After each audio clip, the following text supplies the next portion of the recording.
Christianity is in the news. The Archbishop of York has stepped into the row over whether a British Airways worker can openly wear a Christian cross at work. Suddenly, more and more believers are ending up in court. A devout Christian couple have been cleared of insulting a Muslim guest. There are concerns that Christianity is being marginalised.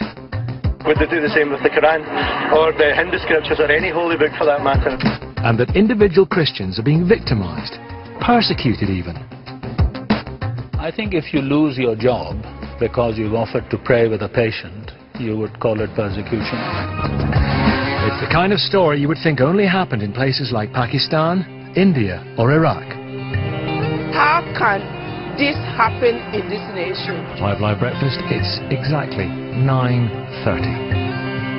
In my job, I'm no stranger to debate about religious affairs. The Old Testament, New Testament, this is key. You have shaved your beard. But even I have been struck by the sheer number of stories about Christians and Christianity. So what is going on? Are Christians being discriminated against? Are they being singled out? And if so, how serious is it? How can 21st century Britain have come to a place like this? If I was a Christian, I'd be very upset. And we pray for Ben and Shin. It's persecution.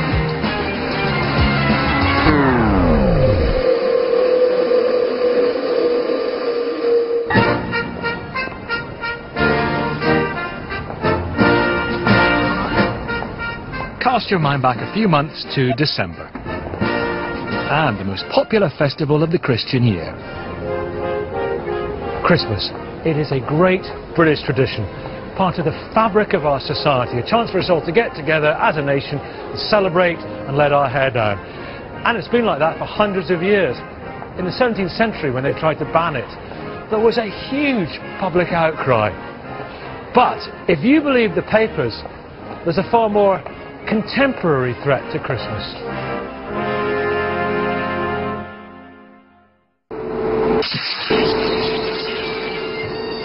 In the run-up to Christmas 2009, Dundee Council found itself cast as the villain.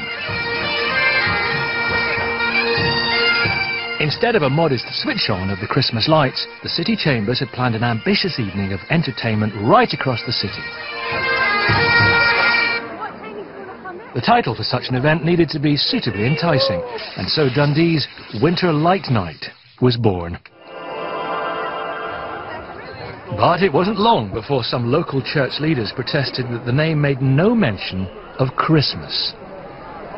Dundee's leader of the administration is Ken Guild. You are somehow saying that because we're calling it a winter light night rather than a Christmas light night, that we've taken Christianity out of it, which is ardent nonsense.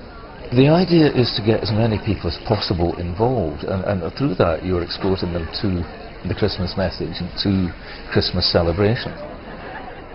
Out on the street, opinions varied on the fuss over what the evening should or shouldn't have been called. It's not about lights, it's not about Santa Claus, it's about Jesus Christ.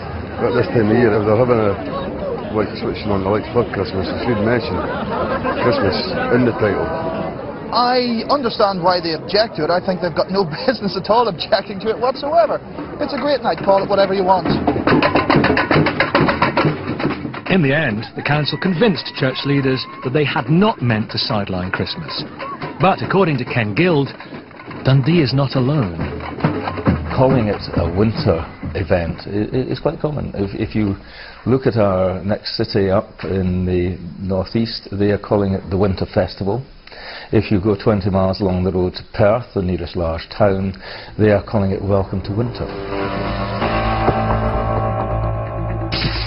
Newspaper headlines from other parts of the country point up the many ways in which the Christian festival of Christmas is being undermined. They suggest that something more might be going on. I think that what the press have identified is just one of the flashpoints that many Christians see as an attempt to marginalise their faith. But I believe it's part of a bigger picture. It's a story of our times. It's about profound changes we're only dimly aware of, but they are transforming the place and purpose of religion in modern life. Hey, young people! The J-Rock's back in the house, and so's the G to the... Today, Christians and Christianity are often seen as fair game. We're not high on E, we're high on G. O-D. But you can't OD on G-O-D. Because you can never have enough of God's love. Joking aside, there is evidence that Christianity is being shunned. Even, it seems, in Britain's schools. A recent report looked into the teaching of RE in schools.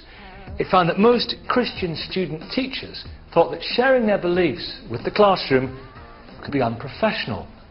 But it was a different story for agnostics and atheists.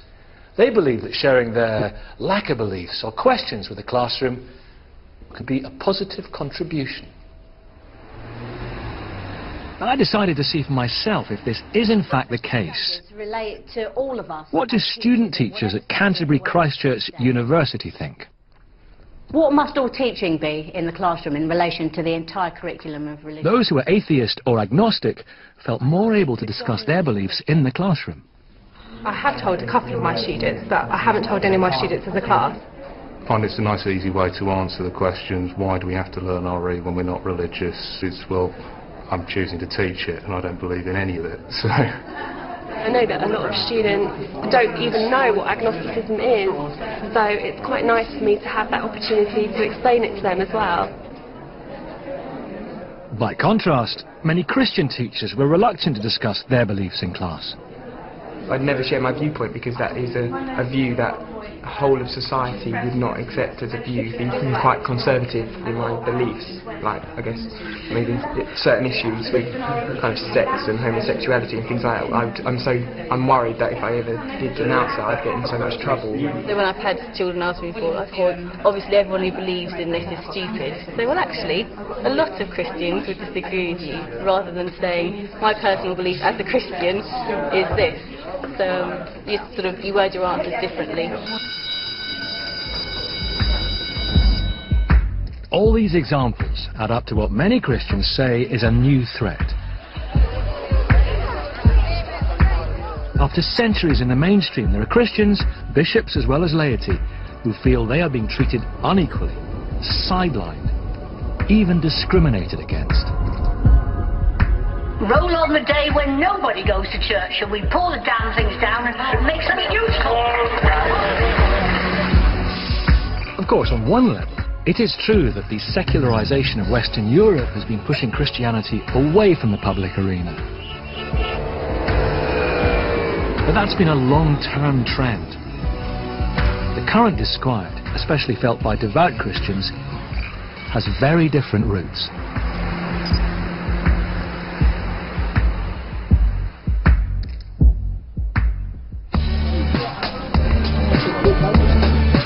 One factor is the sudden and significant changes to the makeup of British society. Immigration. It has brought about a multicultural, multi-faith Britain.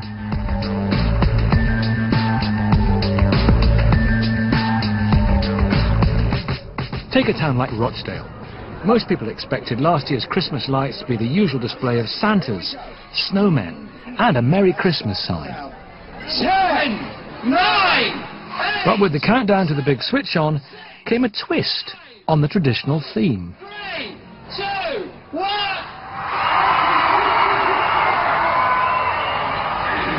In 2009, the Muslim festival of Eid was celebrated at the end of November. So the council decided its Christmas lights should reflect this, and the Hindu festival of Diwali, and the Jewish Star of David for Hanukkah, and a pagan Wicca symbol for the winter solstice, and of course, a Merry Christmas sign. This was a multi-faith Christmas, and the Mayor, Councillor Keith Swift, explained why.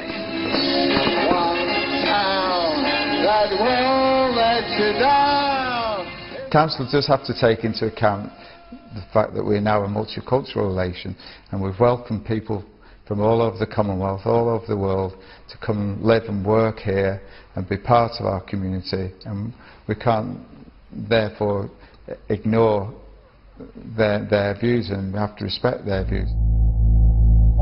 And it's not only Rochdale that is keen to keep all sectors of the community happy. In Tyneside, a mum was told to take down her Christmas lights because they might be offensive to her non-Christian neighbours. In Yorkshire, a college was reported to have replaced Christmas and Easter with end-of-term breaks to be more inclusive. And in Bolton, a survey of employers found 70% planned to ban Christmas decorations at work because they were worried about offending other faiths. All these examples may strike you as what some term in that hackneyed phrase, political correctness gone mad. Or to put it another way, evidence of zealous councils unquestioningly carrying out multicultural diktats from above. We decided to ask members of Britain's ethnic communities themselves what they think about Christmas. Oh, it's okay for me. I like to join in, I don't mind. I don't really know anybody that complains about the actual Christmas itself or the occasion or the fact that it's a religious thing. I don't really hear anybody complaining about the religious side of things. Yeah, it would have been nice if they look at other cultures, festivals as well, and pay attention to it, yeah. I know this is not an Islamic country, so they couldn't be offended in that way, do you know what I mean? I like the fact that Christians celebrate Christmas like that, yes. One person who sums up the view of many British Muslims is Monawar Hussain. Monawar is the founder of a forum set up to encourage understanding between faiths.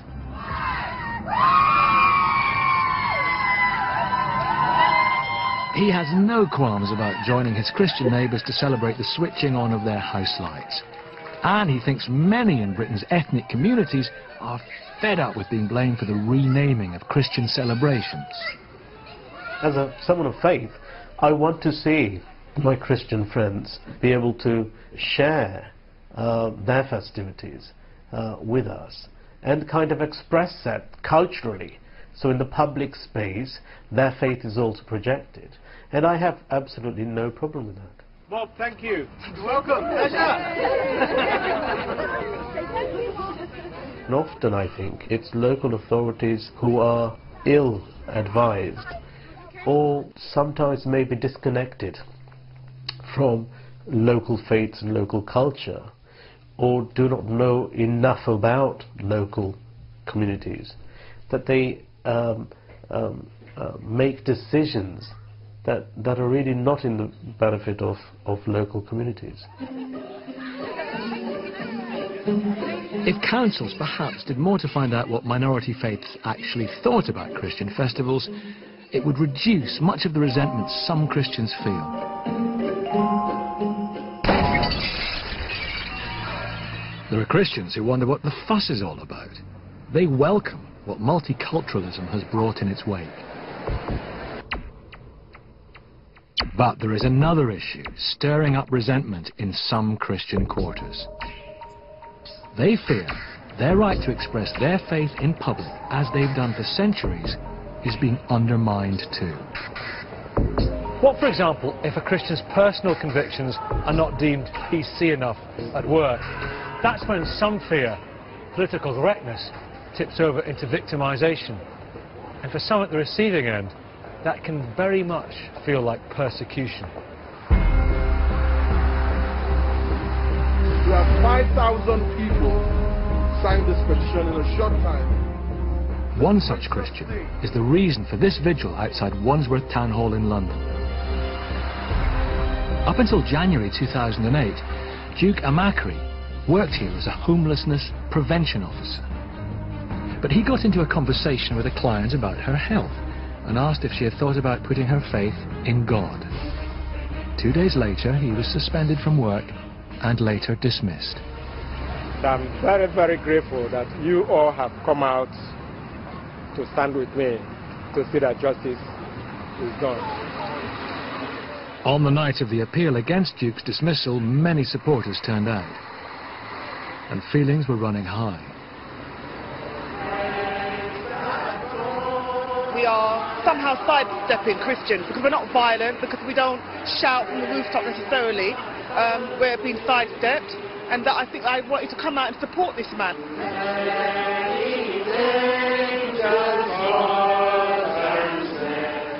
How can this happen in this nation? That is the question I'm asking. How can this happen in this nation? In the end, the hearing upheld the decision to sack Duke for gross misconduct. He now plans to take his case to an employment tribunal. Because of her orthodox views, Duke is not fighting his case alone. Tonight's protest was organised by Andrea Williams. This evening, because of Duke's living out his Christian faith, he finds himself out of a job. How can 21st century Britain have come to a place like this, in a civilised... Andrea is a barrister specialising in Christian interest litigation. She's found that over the last 10 years, she's been handling more and more of these cases. By 2007, the number had increased to such an extent that she and a group of like-minded lawyers opened a legal centre to represent Christians. We've probably got about 50 cases from 2009 that we were actively dealing with, but this doesn't count the inquiries that come in every single day. People saying, are we allowed to distribute Christian tracts? Are we allowed to do carol singing? Are we allowed to sing? Are we allowed to hold up placards? What is it exactly that we're allowed to do? People have become so confused in this country with regard to what they're permitted to say, with what they're permitted to do. One of the centre's cases hit the headlines early last year. The lead page of the Mail is a story that a nurse could be sacked and even struck off for offering to say a prayer to an elderly patient. Caroline Petrie is a nurse and a Christian. She was suspended after offering to pray for a patient. Well, I just felt numb. For many years I've tried my best as a nurse and always tried to do everything so well in the clinical field. I just thought, well, what have I done wrong? What is it that I've done to get suspended? Caroline has since been allowed to return to work. But she is baffled by her experience in a profession which traditionally had such close ties to the Christian faith. In the 30s and 40s, it was the job of the ward nurse to say prayers with the staff and the patients every morning before the shift started. I felt that ministry in the hospital was part and parcel, and I get suspended for offering prayer. There's something really wrong with that. Another case handled by the Christian Legal Centre is that of Olive Jones, a teacher and a Christian. She got into trouble after offering to pray for a sick pupil, whose parent then complained. I knew I was in a dire situation. I was shaking so much inside and trembling.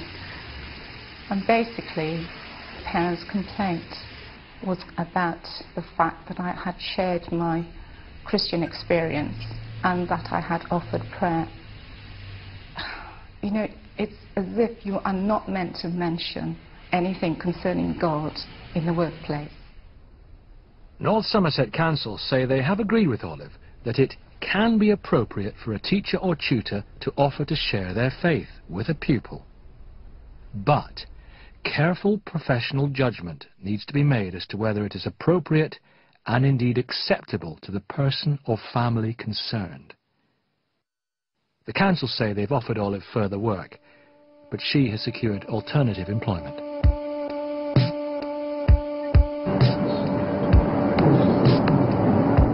But the idea that expressing your Christian beliefs at work could get you into trouble would once have been unthinkable. You look pretty fed up, Arthur, he says. Yes, I'm fed up to the back teeth. You're a carpenter, aren't you? Jesus Christ was a carpenter, remember? Let's talk about it sometime. So what has changed? Why are more and more devout Christians feeling unable to express their faith in public?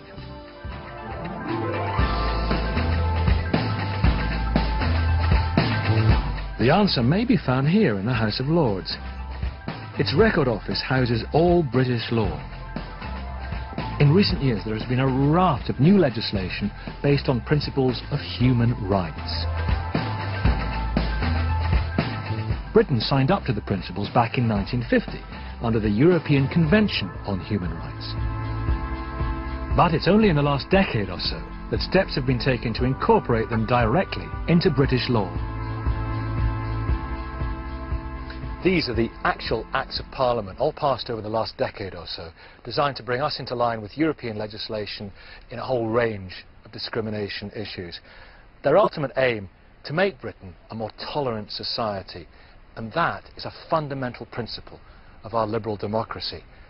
The paradox is that these same laws have left some Christians feeling like a persecuted minority. To understand why, we need to remind ourselves of the laws in question. The first, dating back to the 1970s, aimed to tackle unequal pay, gender and racial discrimination. Then, in 2003, laws were passed to stop anyone being harassed at work because of their religion or belief.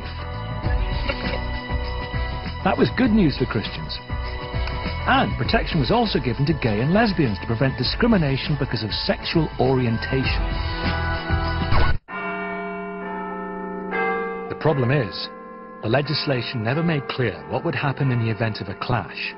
Whose human right would take priority over the other? It wasn't long before a clash did arise. For us, this is about making a choice to have our rights acknowledged and protected as any human being. The new legislation gave same-sex couples the right to civil partnerships.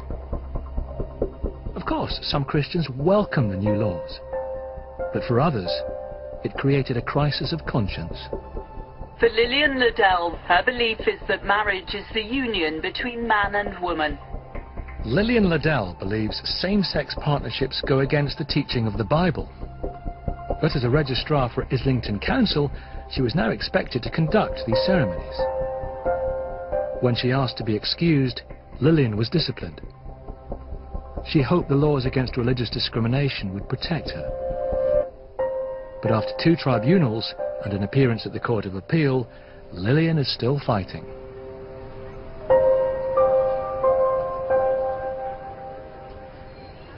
I wanted to know why in this case the right to religious belief seemed subordinate to other rights. So I went to talk to the civil liberties group, Liberty, a strong supporter of human rights legislation. Its director is Shami Chakrabarti. Is it an individual human right as part of somebody's faith to believe that homosexuality is profoundly wrong, for example, and to be able to articulate that in the public space? Well, I think that we have got to a place in modern Britain where we are against bigotry against gay people or members of ethnic minorities. There are some people who might be against my own marriage to someone of a different race, but the law has protected us for many, many years, and in my view, rightly so. I also think that if you're trying to discriminate in a public office, then perhaps you're not a suitable person for that kind of employment. Supporters of human rights legislation seem to be saying society has moved on and we all need to adapt. But there are some who go further and argue that the pushing of Christianity to the fringes is a good thing. Indeed, for Polly Toynbee, writer and the president of the National Secular Society, there is no reason to give special treatment to Christians or the Christian faith. Do you understand how some Christians feel in this country? That they are being marginalised, pushed aside? Absolutely not. I can't see any sign of that at all. They are a tiny proportion of the population who actually go to church, I mean, any time during the year, let alone every Sunday, and they have enormous privileges. I mean, they just forget what it is to be an established faith and all the privileges that come with it. There is a natural tendency these days for everybody want to pretend to be a victim. The one lot of people who aren't victims in this country are the Christians. But you can't pray for somebody? if you're a nurse without it being frowned upon? What's that if it's not being marginalised? When it comes to nurses and teachers, it's not about their rights to pray, it's about their duty to vulnerable people, vulnerable children, patients, prisoners, and those people should not be in any way pressurised by people in great authority over them to have to pray or not.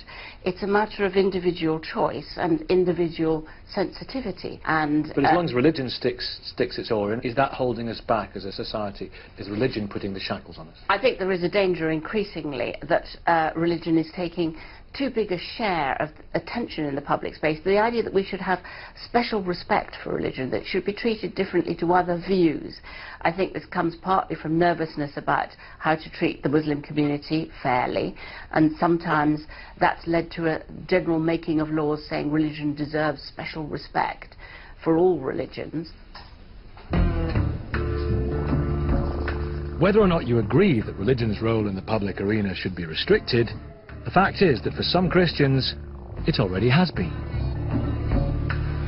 For them, the raft of new human rights has accelerated the process. And that makes for quite a break with the past. Whatever your opinion of all this, it's not too difficult to see why some Christians are feeling marginalised. But does any of it matter? Are there reasons the rest of society should feel concerned? Well, a growing number of voices from across the religious spectrum are uneasy about the current secular path. They say fresh human rights legislation could undermine the very principle of a liberal society, tolerance itself.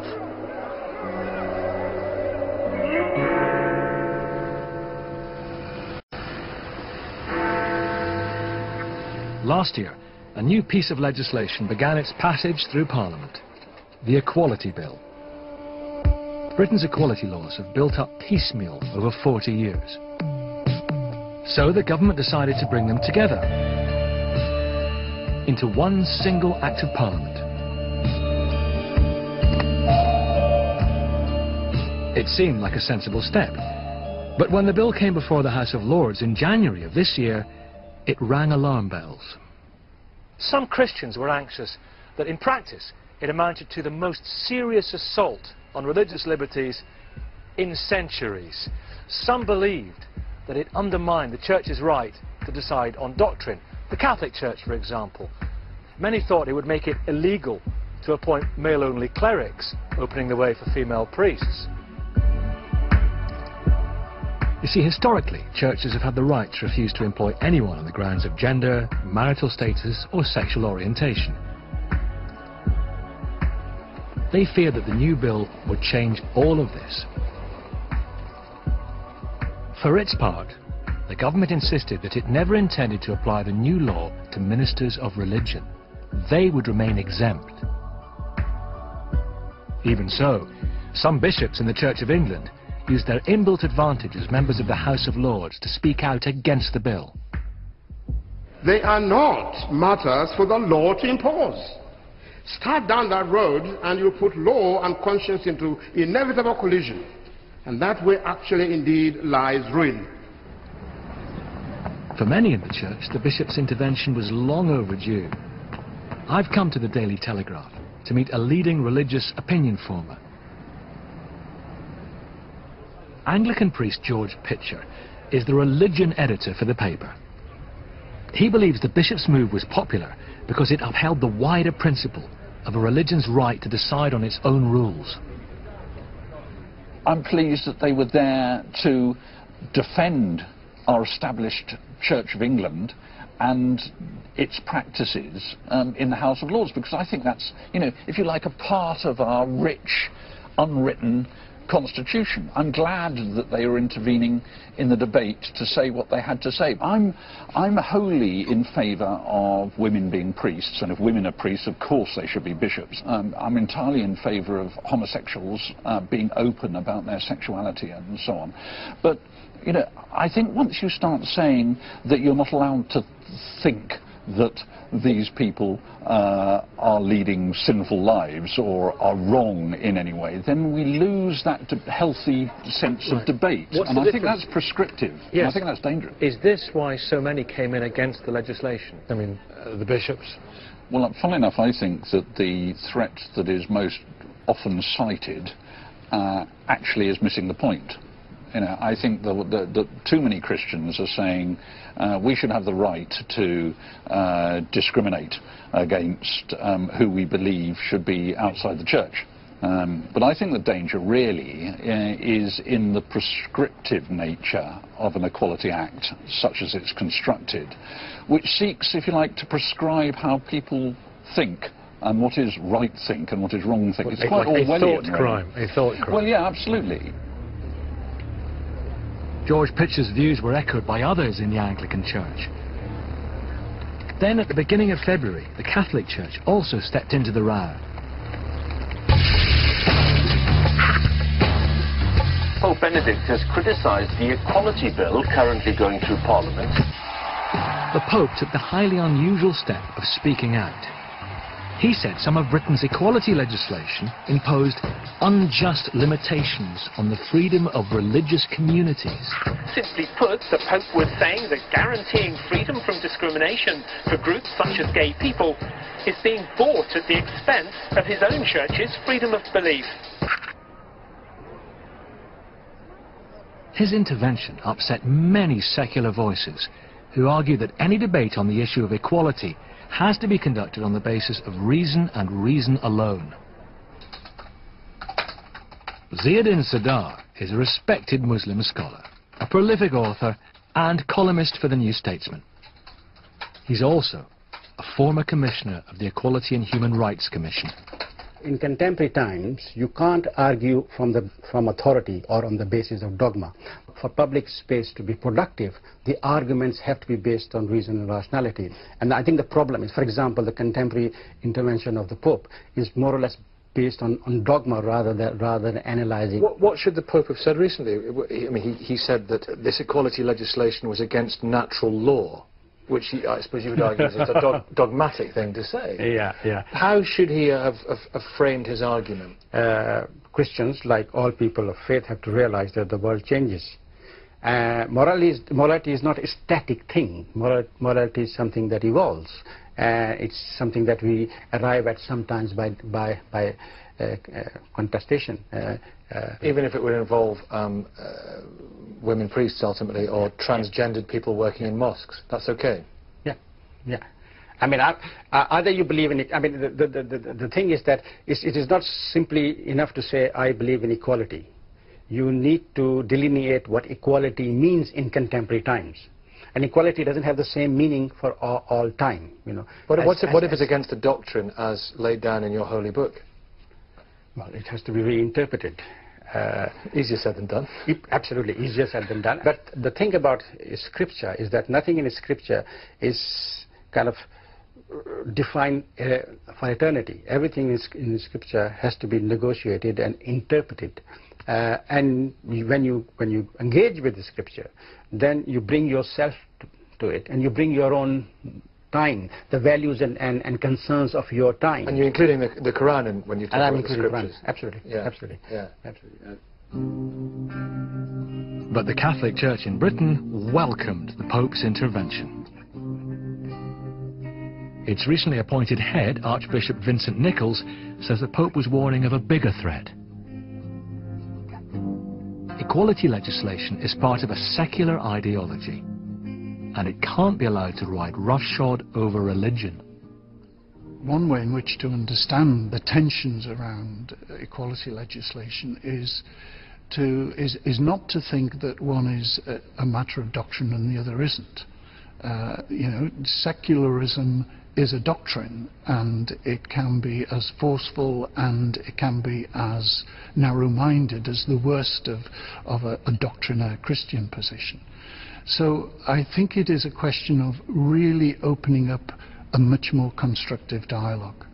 And I think the threat that he sees is much more a threat to the quality of the life of Europe.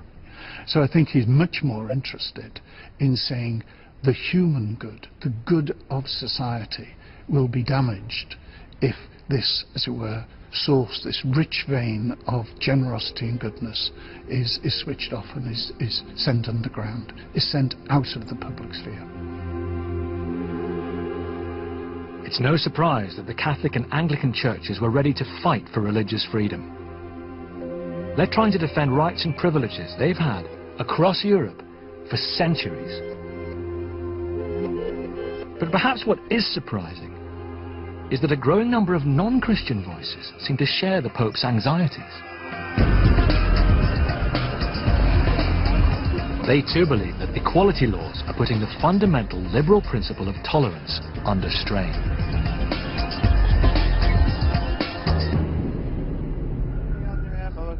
In fact, Britain's chief rabbi goes further. He argues that limiting religious freedoms goes against the spirit of the first human right, won over 300 years ago.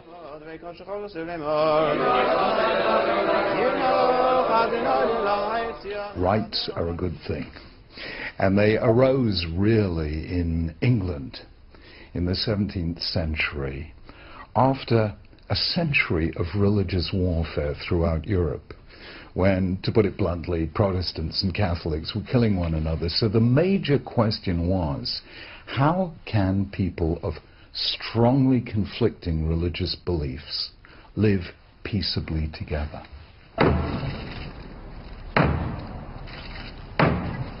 People stopped saying religious faith is supremely important, therefore everyone should have my religious faith, to saying religious faith is supremely important and therefore everyone should have the right to the faith that they in conscience believe.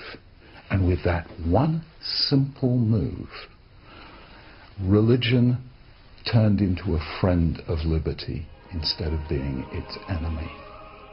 That's why it becomes ironic when rights themselves become a threat to religious liberty. What religious voices are saying is that whilst equality legislation confers all manner of new rights and freedoms, it's also undermining religious freedom. And it now seems a good number of us share that worry.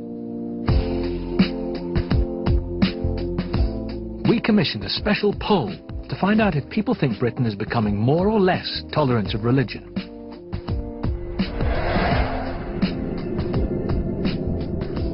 Our poll revealed that people are divided about whether we really are more tolerant or not.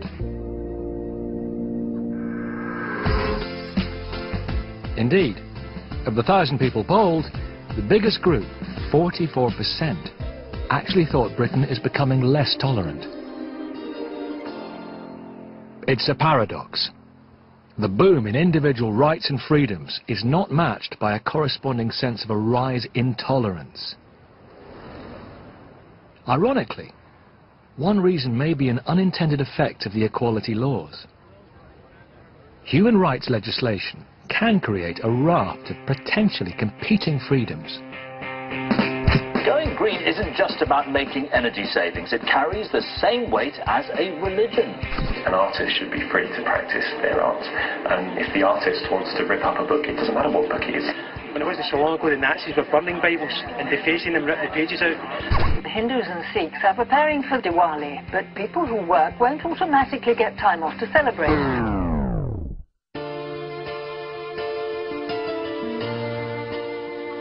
It's a recipe for conflict. Away from the law courts, it's raising deep questions about our commitment to liberty.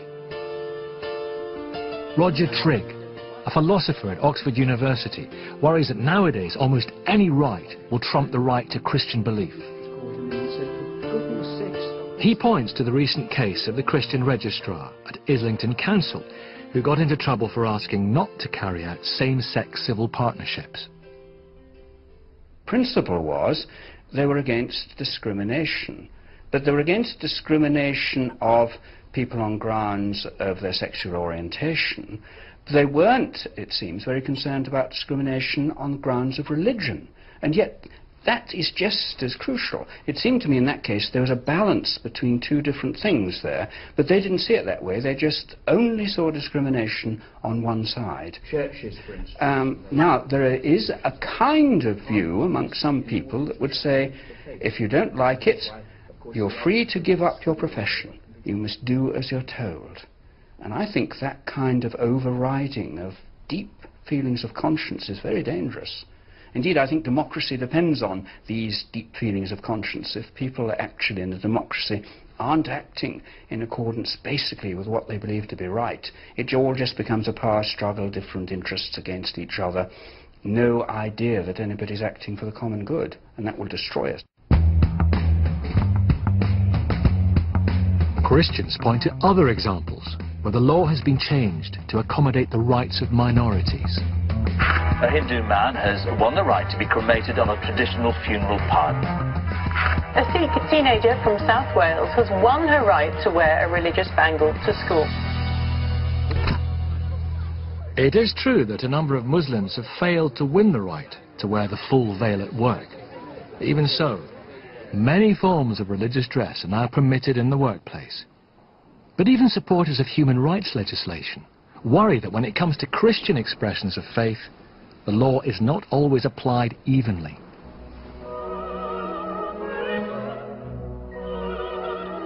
In 2006, a British Airways check-in worker was told by bosses to cover up a small Christian cross. All of a sudden, I'm annihilated. You know, Christianity is nil and void. The company said it went against its uniform policy. The Sikh turban is allowed, the Muslim hijab is allowed, and this is not allowed. I'm just wondering how you can get yourself out of this hole that you've dug yourself into. BA later changed its mind. But Nadia Awida wants to prove that the original policy was discriminatory. She's taken her case to several court hearings, but in February, the Court of Appeal ruled against her. British Airways say the decision yet again confirms that they acted appropriately and lawfully. Nadia Awida wants to appeal to the higher Supreme Court and is being backed by the human rights group Liberty. It's a supporter of equality and human rights legislation. But its director, Shami Chakrabarti, says the way the law was applied in this case seemed to be discriminating against Christian beliefs. I think it's incredibly important that human rights and equal treatment protect everyone, and that we demonstrate that we apply these very important laws and these very important values with an even hand. Nadia Awida was not hurting anybody. There was no practical reason at all why she couldn't do her job perfectly well whilst wearing a small cross around her neck. And I thought it was the height of intolerant bureaucracy that she was prevented from doing that. Some Christians do perceive an inconsistency. The Hindu is allowed a funeral pyre, the Christian woman is not allowed to wear a cross, and that really gets people angry. I've been involved in cases on behalf of people who are members of different religions and of none. You know, one boy was arrested for calling Scientology a cult. We've represented a girl who was banned from wearing a Sikh bangle to school. But I think there's a more general problem here, which is that sometimes people are failing to recognise that faith is a very personal matter, and what we need to do is only interfere when it's truly necessary, rather than trying to treat everybody exactly the same. Liberty is calling for a level playing field, tolerance for all. But some Christians insist that has not been their experience so far. But there are always going to be winners and losers in equality legislation. You cannot, by definition, surely have an entirely level playing field. I think you can have an entirely level playing field. It is a matter of historical fact that the struggle for democracy in Britain has been intrinsically linked with the struggle for religious tolerance and freedom. The very phrase, human rights is sometimes rather spat out by people, isn't it, who think it's, gone way too far and has lost any real meaning. But you were there, working as a lawyer in the Home Office in the year 2000, weren't you? When I was in the Home Office at the time of the birth of the Human Rights Act, it was supposed to protect these very values of tolerance that we hold so dear in Britain. It's supposed to be the framework that we could all unite around and that would help us settle some of these differences and rubbing points that are sometimes inevitable in a diverse society. Now, lots of equality legislation has been very piecemeal, you know, race and gender first, sexuality and religion many years later, but the Human Rights Act is supposed to protect everybody. Let's remember that it protects freedom of thought, conscience and religion too. We also asked Trevor Phillips of the Equality and Human Rights Commission to comment on the concerns raised, but he was too busy to meet our deadline for an interview. Human rights legislation may have led to a raft of competing rights, but the goal of human rights law remains to make Britain a more, not less, tolerant society. But for many Christians, the issue still remains. They feel that their faith is being sidelined. And for some, this raises a deeper concern. When faith is removed from the public arena, inevitably, it leaves behind an ideological vacuum. The question is, what fills it? It's tempting to say enlightened reason, liberalism. But how good is it at taking the moral high ground? Well, on the face of it, you might think, very good. In the last century, the liberal voice of reason has spoken out against one form of exploitation or another. And yet history shows that the track record of enlightened reason is as blemished as that of faith. When the French Revolution pushed out religion, the result was the Jacobin terror. When the Russian Revolution abolished religion, totalitarianism filled the void. The guiding principle of liberalism, a commitment to tolerance and live and let live, has an inherent flaw. It's less likely to counter strong competing ideologies, whether they're religious or not. Of course, we live in different times. But Christians and libertarians alike agree that the French and Russian revolutions do show what happens when a liberal society does not complement reason with faith. I think there are broadly three choices about how you deal with this small question of religion in any society anywhere in the world. The first choice is to say we pick one religion and it must dominate everything else. That's been Afghanistan under the Taliban, maybe even Britain in earlier centuries.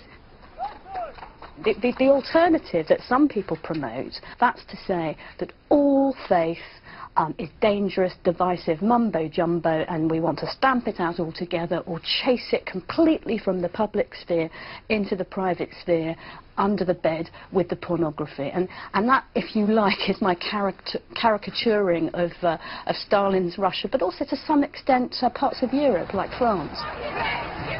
The human rights democratic pluralistic approach that I support says that, you know, we are all as human beings partly creatures of faith and of reason, and we interfere with individual freedom and people's behaviour only when it's proportionate to protecting others. Surely modern Britain is no longer at risk of totalitarian ideologies or fundamentalist religions. Well, I'm about to meet someone who thinks we are. I'm on my way to meet the former Bishop of Rochester, Michael Nazir Ali. Now, he grew up in Pakistan and became the youngest bishop in the Anglican Communion. He left there in the 1980s because of threats to his family. He is never a stranger to controversy. He's spoken out on many occasions on what he believes is a threat we all face because of the marginalisation of Christianity. You've spoken, Bishop Michael, about the moral vacuum in our society, the drift in our society, and the possibility of extremism filling that space. How real a danger is that in your mind? We are, for the first time since the demise of Marxism as an ideology, facing another very insistent, comprehensive ideology which is claiming to address economic, political, social, every aspect of life. That is Islamism. When people of different religions and cultures and indeed languages began to arrive in this country, they should have been welcomed here on the basis of Christian hospitality. Instead of which, of course, they began to arrive at precisely the time when the force of the Judeo-Christian discourse was being lost in the public square.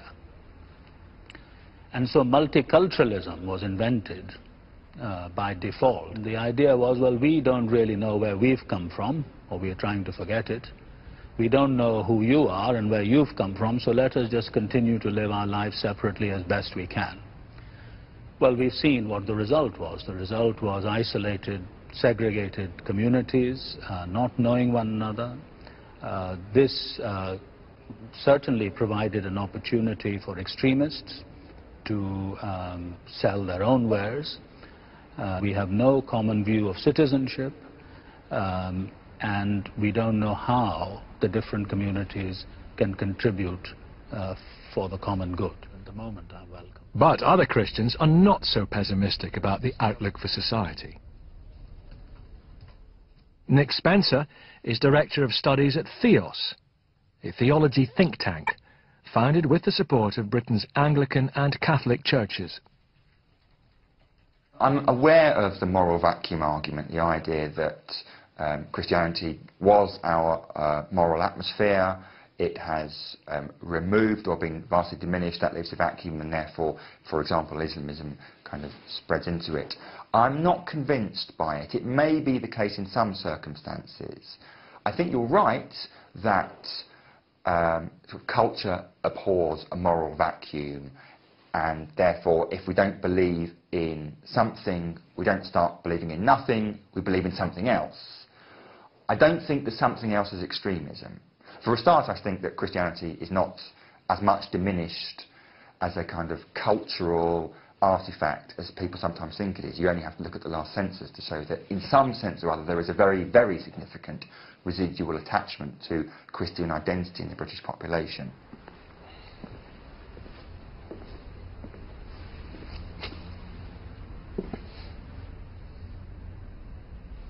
If we're asking the question, are Christians being persecuted, we've also got to ask, what kind of society are we living in today?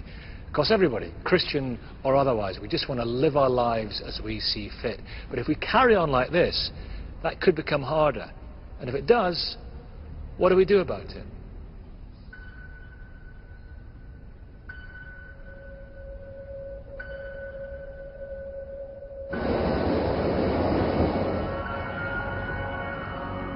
There will, of course, be many outside the church who will be happy to see Christianity consigned to the private sphere. And there are even Christians who feel that things are not as bad as their fellow believers claim. I think Christianity both is and isn't being marginalised. There's certainly no persecution of Christians in this society in the way that there are in some societies around the world. And images of persecution, I think, are misplaced. The current government, the opposition, main opposition parties, have all spoken very positively about the role that Christianity plays in society, and in some senses are all falling over one another to work with voluntary organisations, and among them religious, Christian voluntary organisations, in the provision of public services on the ground.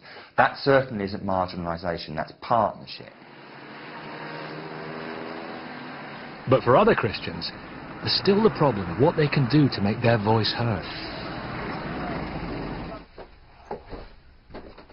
Ziadin Sadar is a supporter of equality and human rights legislation, but nevertheless, he thinks Christians should speak out for their beliefs. I think Christians in Britain face a very specific problem. They are totally and utterly marginalized. In fact, they are being stereotyped, just like Muslims are being stereotyped. So the common assumption is that Christians are irrational. When they open their mouth, nothing of logic and common sense comes, I think if I was a Christian, I'd be very upset. So where have Christians gone wrong and why? How did they, you know, in sports part, how did they take their eye off the ball? Christians have kind of reduced religion to purely private matters to such an extent that they are now very reluctant to participate in public affairs. And that, I think, is a serious mistake that most of my Christian friends have made. Yes, religion is private, but religion has a great deal to say about the issues of contemporary times. Even Tony Blair. Yeah, Tony Blair is a very good example of the level of hypocrisy that we have kind of reached in contemporary society. So as long as he was Prime Minister, I don't do God. So he existed in a kind of strange, truncated self, you know. He could not openly say that this is my, you know, moral position. This is my... For fear of ridicule? Not just fear of ridicule, but fear of losing office. Had he articulated his position openly, we would have had much more open debate and discussion. And I think he would have felt much more comfortable, and it would have been possible to change his views. Of course, leading Christians are taking a stand. Bishops in the House of Lords defeated the government on the Equality Bill, this time. And a Catholic adoption agency has won a rethink on a decision forcing it to accept same-sex couples as parents. At local level too, Christians are making themselves heard.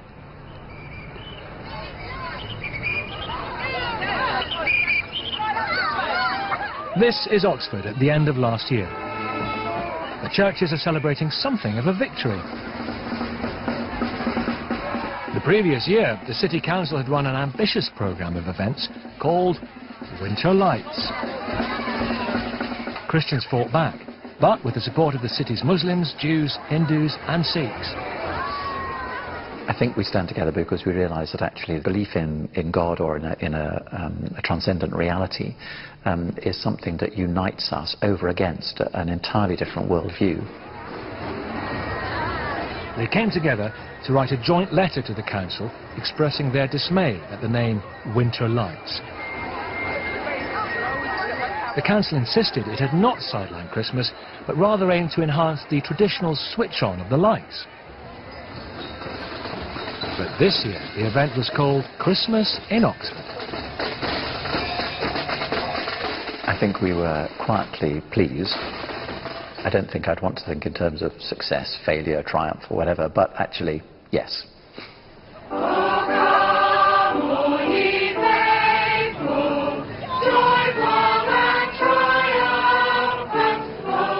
One of those who welcomed the joint approach is local Muslim Monawar Hussain. This levelling away any distinctiveness of faith or culture, I don't think that's healthy for society. I think part of one's identity is one's faith. It's very important for people to be able to articulate that in a positive sense. Maybe Oxford points the way forward.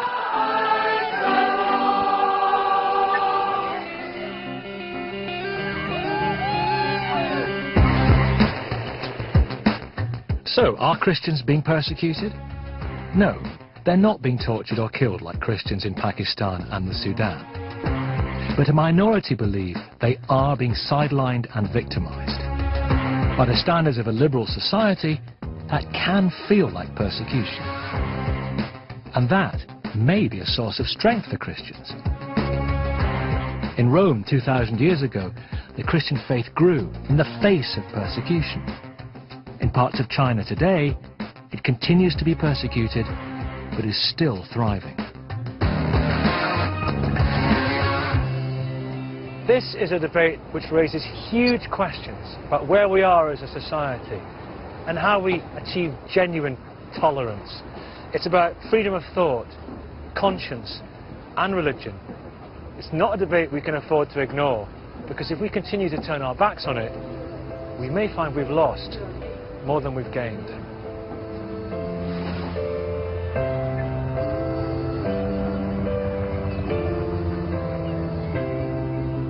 We never went to church, just get on with work, and sometimes things all hurt. But it's hit me since you left us, and it's so hard not to serve.